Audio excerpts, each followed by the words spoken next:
Problema mo ba ay mataas na presyo ng mga bilihin sa iyong palayan? Tulad na lamang ng inorganikong fertilizer na urea, sulfate at triple 16? Huwag nang mag-alala dahil may solusyon na sa iyong problema.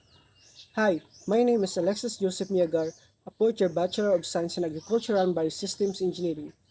Ngayon, samahan niyo ako sa aking paglalakbay upang talakayin ang mga problema sa sektor sa agrikultura at kung ano ang mga solusyon sa mga suliraning ito.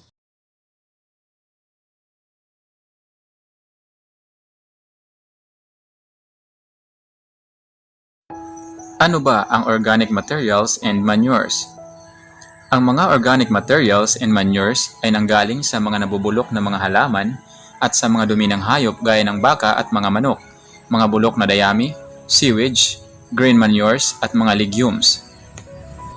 Paano ba gamitin ang mga organic materials and manure?